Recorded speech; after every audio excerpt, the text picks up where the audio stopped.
Hi, and welcome to Day 4 of the MHS PSAT 10-Day Challenge. Today we'll be focusing on the writing and editing portions of the PSAT test and go through a couple of strategies and particularly show you some resources available to you to help brush up on some of those maybe forgotten grammatical structures and usage rules that may be eluding you right now.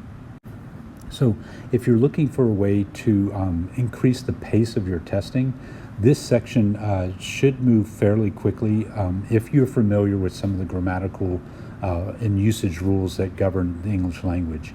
So sentence structure is one of those sections you find on the test, but it's a good way to answer questions quickly, but it will slow you down if you don't understand things like what a run-on sentence is, what a fragment is, what does it mean to have parallel structure, and what exactly is a modifier. So these are all terms that you need to kind of brush up on and be familiar with because they're all tested on the PSAT.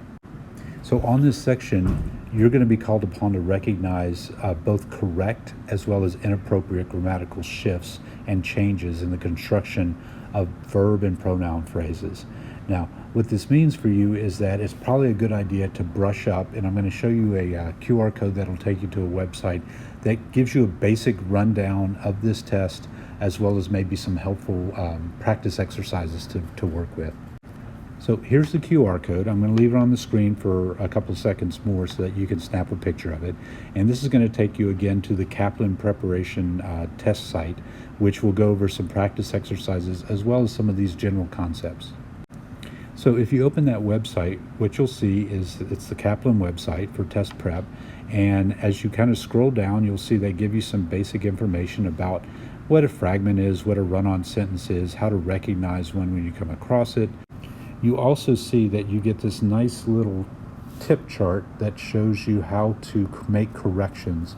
So you'll see different marks of punctuation that are used to combine sentences and to do it correctly. So if you're not very good at comma usage or semicolon usage, it might be a good idea to kind of read through some of these charts and graphs that are presented for you to help you out. You'll also notice that as you kind of go through it, that it gives you some helpful tips on the side where you can look at some resources and perhaps maybe find some additional practice tests or quizzes that you can take, not only for the writing and language portions of it, but also for the mathematics section as well. And again, you can scroll through and kind of see what's available for that. They'll even also have some tips as well as some practice exercises that you can work with. So go ahead and take a look at it, check this part out, and hopefully it will be helpful to you. Another area that students often find to be fairly manageable, or if not easy to use, will be the section that addresses the verb use and pronoun use. So this will be things like keeping your verb tenses consistent, whether or not you're in past tense, present tense, shifting through those things, all ways that you can clean up bad writing. You'll also notice that there's some work not only with verbs and tenses, but also with pronouns and pronoun usage. So it may not be a bad idea to visit the QR code I'm about to show you. And as you go here, again, just like the other section, you'll see some definitions, some charts, some practice exercises, some things to help you better prepare for this part of the test. Now you'll notice this section, like the others, has a set of charts. I'm going to reload it for you. And it shows you how it sounds in a sentence. And one of the things to remember, particularly with verb tense, is consistency is kind of important. And that's one of the things they measure. Can you identify when its passage is shifting from present tense to past tense, and it doesn't need to do that?